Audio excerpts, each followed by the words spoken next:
कुछ अहम बातचीत, कुछ बड़े सवाल। विकसित यूपी बैठक झांसी जल्द आ रहा है।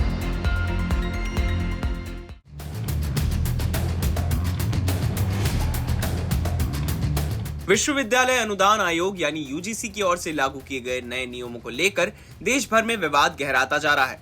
यूजीसी ने उच्च शिक्षण संस्थानों में समानता को बढ़ावा देने के लिए नए नियम 2026 लागू किए हैं। इसके तहत यूनिवर्सिटी और कॉलेज स्तर पर इक्वलिटी सेल बनाने के निर्देश दिए गए हैं ताकि सभी वर्गों के शिक्षक, कर्मचारी और छात्रों को समान मौका मिल सके। इस कानून को लेकर सवर्ण वर्ग विरोध जता रहा है। इसी बीच अब पूर्व मंत्री और अपनी जनता पार्टी के राष्ट्रीय अध्यक्ष स्वामी प्रसाद मौर्य खुलकर यूजीसी कानून के समर्थन में सामने आए हैं। उन्होंने सोशल मीडिया प्लेटफॉर्म एक्स पर पोस्ट कर इस मुद्दे को जोरदार तरीके से उठाया है।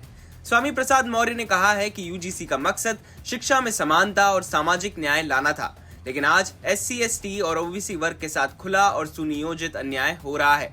उनका आरोप है कि विश्वविद्यालयों में आरक्षित पद जानबूझकर खाली रखे जा रहे हैं, स्कॉलरशिप और फेलोशिप रोकी जा रही है, एडहॉक और गेस्ट फैकल्टी में आरक्षण को पूरी तरह खत्म किया जा रहा है। उन्होंने कहा कि रोस्टर सिस्टम से छेड़छाड़ कर संविधान के अनुच्छेद 14, 15 और 16 का उल्लंघन किया जा रहा है। स्वामी प्रसाद मौर्य ने सवाल उठाया कि जो लोग पहले एससी, एसटी और ओबीसी को हिंदू होने की बात कहते थे और जाति व्यवस्था खत्म करने के नारे लगाते थे, आज वही लोग यूजीसी में हिंदू के नाम पर इनके अधिकारों का विरोध क्यों कर रहे हैं। उन्होंने सीधा सवाल किया कि क्या एससी, एसटी और ओबीसी हिंदू नहीं है।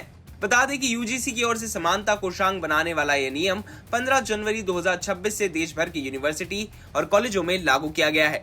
इसके लागू होते ही देश के अलग अलग हिस्सों में अगड़ी जातियों से जुड़े संगठनों ने इसका विरोध शुरू कर दिया है। सोशल मीडिया पर भी इस कानून के खिलाफ तेज अभियान चल रहा है।